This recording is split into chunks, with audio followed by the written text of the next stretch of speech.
नेपालीलाई अमेरिका पुर्याउने मानव तस्करको अर्को एउटा ठूलो सञ्जाल पनि छ, जुन वर्षौंदेखि शहरमा मात्रै नभएर गाउँ गाउँसम्म सक्रिय छ, तर त्यसतर्फ भने कमैको ध्यान गएको छ। त्यो यस्तो मानव तस्करीको जालो हो जसले अमेरिकी हरियो डलरको सपना देख्ने सोझा सीधा नेपालीको सर्वस्व स्वाहा पारेर हिँडाएरै अमेरिका लैजान्छ। कतिपय पुग्छन्, कतिले बाटोमै आफ्नो जीवन समाप्त पार्छन्, त कति अमेरिका छिरेर पनि रित्तो हात फर्किन्छन्। 40 देखि 50 लाख रुपियाँसम्म दलाललाई बुझाएर महिनौको कठोर जंगलको यात्रा, खाली पेट हप्तौंसम्मको ट्रकको यात्रा अनि बिरानो समुद्रमा कैयौं दिन हराएर अमेरिका छिर्ने नेपालीको कथाले त्यति रुवाउँदैन जति यो कष्ट सहेर अमेरिका छिरिसकेपछि पनि सुकुम्बासी बनेर नेपाल फिर्ता हुनेहरूको पीडाले मर्माहत बनाउँछ। दर्शकवृन्द, आउनुहोस् आजको यस श्रृंखलामा हामी मानव तस्करी गर्ने दलालहरूले अमेरिका पुर्याउने प्रलोभन देखाई कसरी ठगी गर्छन् अनि कस्तो छ त अमेरिका पुग्ने त्यो यात्रा। आज हामी यसैको बारेमा चर्चा गर्नेछौं। काठमाडौँबाट शुरू भएको यात्रा Qatar, Brazil, Bolivia, Peru, Ecuador, Colombia, Panama, Costa Rica, Nicaragua, Honduras, Guatemala, Mexico हुँदै अमेरिका पुगेर टुंगिन्छ। काठमाडौँदेखि बोलिभियासम्म जहाजमा, त्यसपछिको यात्रा बस, ट्रक, जीप, डुङ्गा अनि पैदल।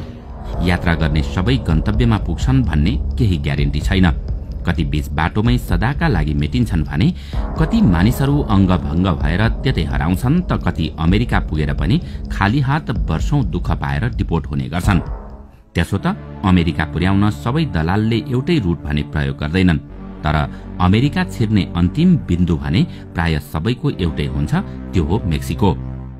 2074 साल भदौ 13 गते मंगलबार भूकम्पले भत्किएको घरलाई दाताले दिएको पालले जेन तेन पानीसम्म छेक्ने बनाएका नरबहादुर तामाङ काखे छोरी च्यापेर रातभरि ओछ्यानमा पल्टिरहे। धेरै प्रयास गर्दा पनि उनका परेला जोडिएका थिएनन्। उनी भोलिपल्ट गाउँकै सालो नाता पर्ने केटोले कतारबाट चिनाइदिएको दलाल मार्फत 40 लाख रुपियाँ बुझाएर अमेरिका यात्रामा निस्कँदै थिए। केही समय कतार बसेर फर्केका नरबहादुरको यो दोस्रो विदेश यात्रा थियो। सुरुमा 21 लाख तिर्ने अनि बाँकी बीच बाटोमा बुझाउँदै अन्तिममा बाँकी रकम तिर्ने शर्तमा दिनभरि गाउँकै दलालको यात्रा निर्देशन सुनेर फर्केका उनी पटक्कै निदाउन सकेका थिएनन्। जसरी पनि अमेरिका पुर्याउँछु भन्ने दलालकै निर्देशन अनुसार उनी तोकिएको समयमा त्रिभुवन अन्तर्राष्ट्रिय विमानस्थल पुगे।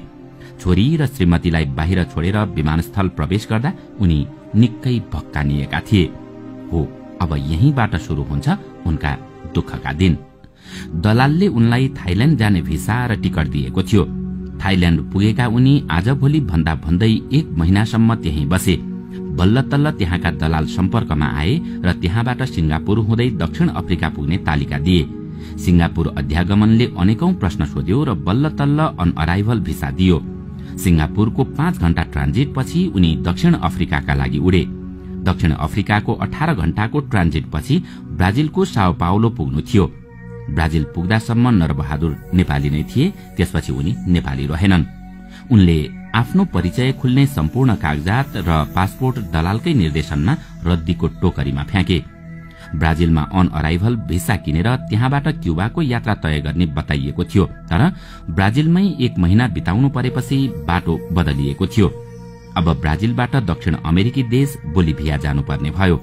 दलालले दक्षिण अफ्रिकामा पैसा लिने क्रममा जहाज यात्रा त्यहीँबाट सकिएको बताएको थियो। त्यही केही नेपाली, श्रीलंका र सोमालियाका मानिसको समूह बनेको थियो। ब्राजिल छोडेपछि दलाल मार्फत भेटिएको नरबहादुरको समूहले 3 दिनसम्म ट्रकको यात्रा गर्यो। ठाउँ ठाउँमा प्रहरी ट्रकमा पस्थ्यो। त्यसपछि सबै एक अर्कालाई नचिनेझै गरेर आआफ्नै ध्याउन्नमा लाग्थे। ब्राजिलबाट बोलिभियाको सिमाना पार गर्न सजिलो थिएन। सेना बन्दुक ताकेर बसेका थिए। उनीहरूले सीमा पार गर्नै सकेनन्। त्यसपछि स्थानीयलाई प्रति व्यक्ति $150 बुझाएर सीमा पारी पुगे। त्यहाँ पुगेपछि फेरि दलाललाई पैसा बुझाउनु पर्ने भयो। नेपालमा दलालले पैसा पाएको जानकारी बोलिभिया पुगेपछि मात्रै उनीहरूले छुटकारा पाए। 9 घण्टा साँघुरो बसमा कुचिएर यात्रा गर्दा नरबहादुरको शरीर थिलथिलो भइसकेको थियो। एकजना सोमालियाका युवा त्यही सधैँका लागि निदाए, तर कसैले उनको वास्ता गरेन। लापाज पुग्दा त सबैजना बिरामी भएका थिए, तर त्यहाँ उनीहरूलाई सम्पर्क गर्न कोही पनि आएन। आज भोलि भन्दा भन्दै झण्डै 1 महिना उनीहरूले त्यहाँ बिताए।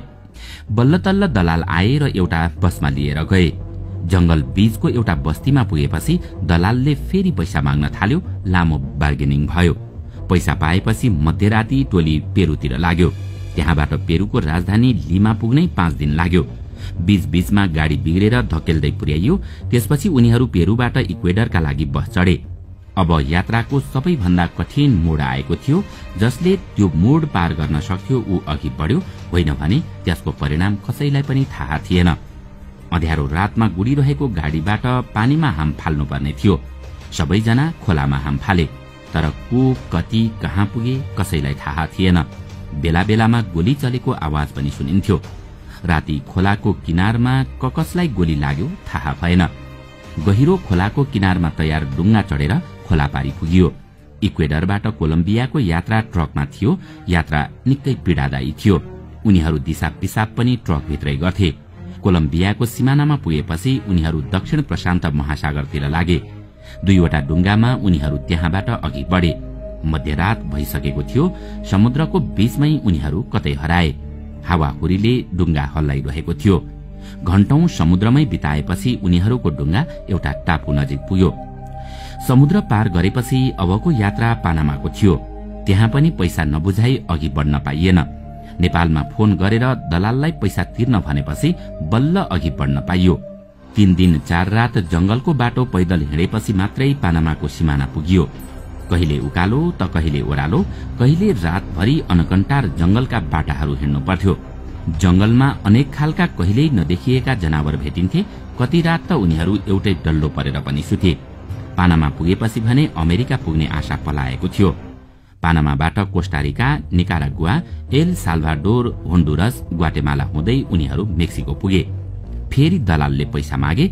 मेक्सिको पुगेपछि उनीहरूको नाम फेरि बदलियो। अमेरिका छिर्न हिँडेका सयौं मान्छेको हुलमा नरबहादुर पनि केही दिन मेक्सिको र अमेरिकी सिमानामा रहेको तिजुआना शहरमा बसे। एक दिन एजेन्टले सिकाए अनुसार नरबहादुर सरासर मूल बाटो हुँदै अमेरिकी भूमि टेके। कागजात बिना सीमा पार गर्न लागेको भन्दै उनलाई अमेरिकी सीमा सुरक्षा अधिकारीले पक्राउ गर्यो। खासमा उनले खोजेकै त्यही थियो, किनकि यसरी पक्राउ परेपछि अध्यागमनको नियन्त्रणमा पुगिन्थ्यो अनि बल्ल सुरु हुन्थ्यो आप्रवासी बन्ने कानूनी प्रक्रिया। अनेकन कागजी प्रक्रिया पूरा गर्दै उनी महिनौसम्म अमेरिकी अध्यागमनको थुनामा बसे। शरणार्थीको मान्यता पाइने आशमा उनी लामो कानूनी चक्करमा प्रवेश गरे। एउटा वकिलले उनीसँग $3000 अर्थात 3 लाख भन्दा धेरै नेपाली रुपियाँ असुल्यो। उसबाट भने जस्तो काम नभएपछि उनले अर्को वकिल गुहारे। अध्यागमनको थुनामा बसेर कानूनी लडाईं लड्दा लड्दै उनले करिब 10 लाख रुपियाँ गुमाए। उनले सोचे अनुसार भएन। भयभरको सम्पत्ति स्वाहा पारिसकेपछि अन्ततः उनलाई देश निकाला अर्थात डिपोर्ट गरियो। नेपालबाट हिँडेको 33 महिनापछि काठमाडौँ उत्रिँदा उनीसँग केही पनि बाँकी थिएन। थियो त केवल 40 लाख रुपियाँको ऋणको भारी, निराशा अनि आत्मग्लानी। तर सबै नरबहादुर जस्तै अभागी पनि हुँदैनन्। मेक्सिकोको सीमा पार गरेर अमेरिका छिरेपछि सपना साकार पार्नेहरू पनि छन्, तर तिनीहरूको जीवन कथा पनि त्यति सहज भने छैन। बाटोमा दलाललाई पैसा बुझाउने विधि देख्दा नरबहादुर चकित परेका थिए।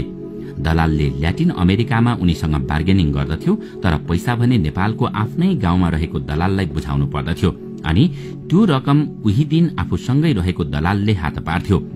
संयुक्त राष्ट्रसंघ अन्तर्गतको अन्तर्राष्ट्रिय आप्रवासी संगठन IOM ले सन् 2016 मा निकालेको migration and migrants a global overview शीर्षक प्रतिवेदनले यो डरलाग्दो जंगली यात्रालाई घोस्ट ट्रेल नाम दिएको छ।